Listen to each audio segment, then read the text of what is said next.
I'm going to tell you why this 10M came into my hands and what I've done to it. Now, this was a little bit of a strange scenario that I was faced with. I mean, not strange as in bad or anything like that. I got a message from somebody in another country asking if I could try out a specific tenor saxophone. The tenor saxophone being this one.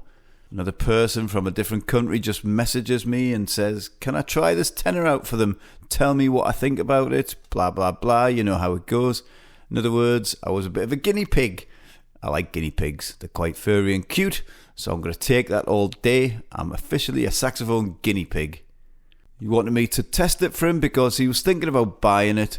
And of course, if he's in another country, he couldn't try it. So he wanted somebody to go and have a go, see what they thought. So I made arrangements with the guy who was selling it, who's a very nice guy, by the way. And by his accounts, the last time it was serviced was when he first got it, about 10 or 15 years ago. But on closer inspection by these little guinea pig eyes, it had not been serviced or fixed up for at least 20 to 30 years, maybe even more, because when I looked inside, the pads were mostly the original pads or the pads from around about the date of the 1970s. But in my estimation, that's nearly 50 years that this tenor had had no overhaul. I'm sure it's had services and things like that in the past, because that's what the guy was talking about, the seller himself. It's been serviced, it's had some adjustments. Yes, I can see it's had all that sort of stuff, but this thing was in dire need of a full overhaul. I'm going to be totally honest about it. It was what I call a train wreck. And I'm not trying to be disrespectful or calling the guy out, because he was genuine. He thought that it had been serviced and fixed up, had it adjusted, and some people think that's considered as an overhaul. It's not. It's just a quick fix to get you going. And it did play. This tenor actually played. On the horrible pads, the left-hand stack here was almost not moving. You press the keys and they would stick down. So that was what you call a red flag. So then the guy who owns the saxophone came back to me and said, look, I've been thinking about this tenor. I liked it when I got it. I really like playing the saxophone. Can you overhaul it for me? Maybe I keep it, maybe I sell it. I don't know. But I want it overhauled. So that's where we are. This is the state of play as of right now. So I'm going to show you what this little beauty looked like before I overhauled it. And that's where you can see a whole host of nice funky looking green things on them tone holes. Don't they look delicious? No, it looks horrible. So this green mold and, you know, what I call brass bleed was around a lot of the tone holes. There was a lot of dirt around, as to be expected. A saxophone that hasn't been serviced for many, many years, it's going to look like that. Now check out the pads, look at that. This is the ones I was talking about. They are very dated sort of pads, maybe even 1960s or earlier. They're a bit sleepy and tired, and they definitely need changed out. They're just old and ugly, like me, like this stupid head. Before putting new pads in and things like that, I cleaned up the saxophone and I put the body of the saxophone and the neck in the sink, give it a good scrub, rub-a-dub-dub, that's a saxophone in a tub, and that's where it is there, getting a nice old wash. And check out that juicy greeny stuff all over there. I'm going to wash it off right now, and then it comes up like that. Isn't that much better? It's cleaned inside and out, and all the key work was cleaned up as well. Then after I took out all the ugly pads, I noticed that the key cups themselves were not even straight. They were bent, warped, so I had to go around leveling every single cup that needed to be done. And once that was done, then I could put the pads in. And then, of course, they all go back on the saxophone, and when it's reassembled, it ends up looking like that. Let's show you around this Conn 10M Naked Lady. And do you know why they call it Naked Lady? Because she's showing a bit cleavage, isn't she? A naughty little sassy lady. And Conn are also well known for their key guards, which are what you call Mercedes key guards, because check out the shape of that on the low C. It looks like the Mercedes symbol. What a surprise, they call it a Mercedes keyguard. Ta-da! I'm good at this logic thing. The C and E flat have these nice greeny coloured rollers. It matches the green mould that was on it, and they are very nice. And the C and E flat feels very comfortable to play. The whole saxophone has rolled tone holes. In other words, the top of the tone hole has been rolled over, so it's not a sharp edge that you'd get on saxophones nowadays.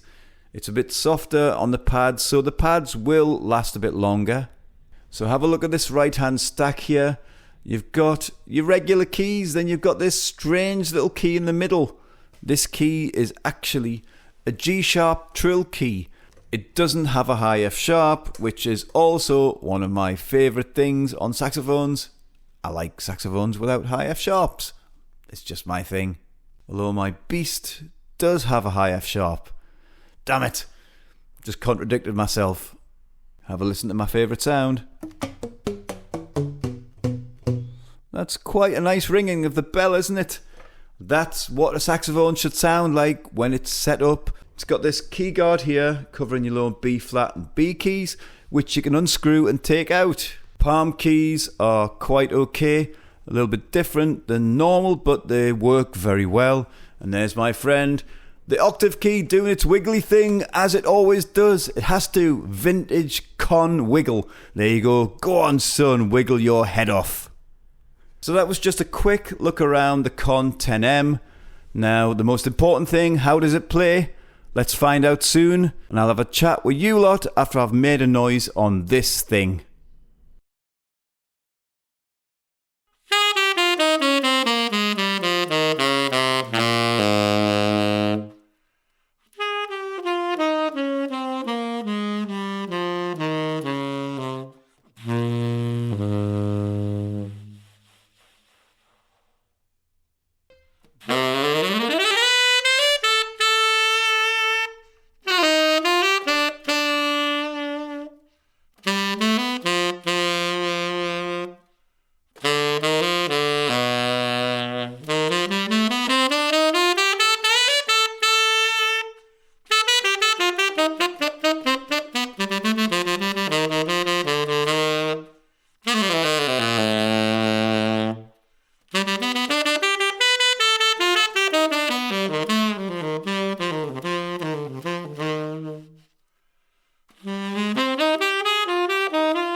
And now it's back to life. It's back to how it should be.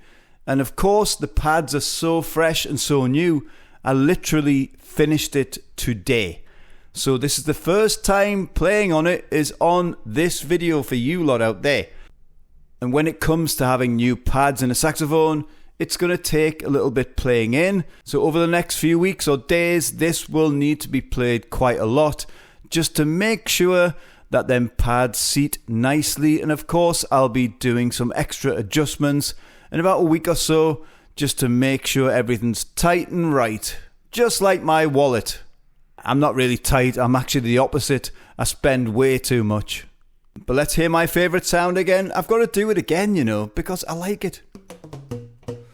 It's got that lovely bell ringing sound. The tone is very nice. I like it. It's gritty, it's gutsy, but it's also got a sweetness to it and a warmth which is there. Now the one slight negative point I would say would be the altissimo range. I had to practice a little bit on that just to make sure I could do it. You will have to make them adjustments because going from horn to horn, it's usually pretty different and there's some small embouchure or finger adjustments that you need to make. And once I got them shored up, then it was okay, but I had to adjust. And if I was going to pick up this horn on, say, a jam session or a gig, there's no chance I would be hitting the altissimo right away on it. I would probably be squeaking and squawking. Well, I just do that anyway. That's what I do. But I'm just being fussy. The altissimo is absolutely fine. You could hear it was there. And it just took that adjustment. I like the finish because it's got that old vintage vibe about it. I like stuff like that. Although I do like shiny as well. And yes, it's got signs of old work on it before I got my paws on it. And it's got some signs of other things which have been done to it. But in general, it's still a nice plain tenor. But that's the thing that you've got to take into consideration when buying a vintage horn. It's what you expect for a horn nearly 100 years old or getting up in that sort of area. The physical feel of it is nice. The layout is nice and smooth. Although I'm not trying to blow steam up my own butt, but I have just regulated it, so it's going to be okay. It's going to be smooth and buttery, and that's what it is. I never used that G sharp. I never bother with them sort of things, but it's there.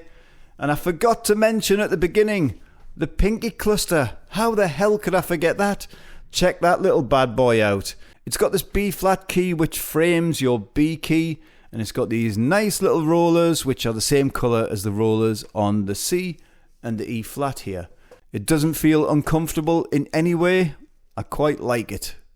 I forgot to do subtone. Let's try it here.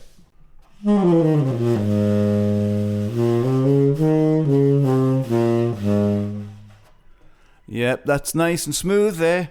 So contrary to popular belief, it doesn't just play bright when I'm doing it. I can do subtone as well. Wow, what a miracle.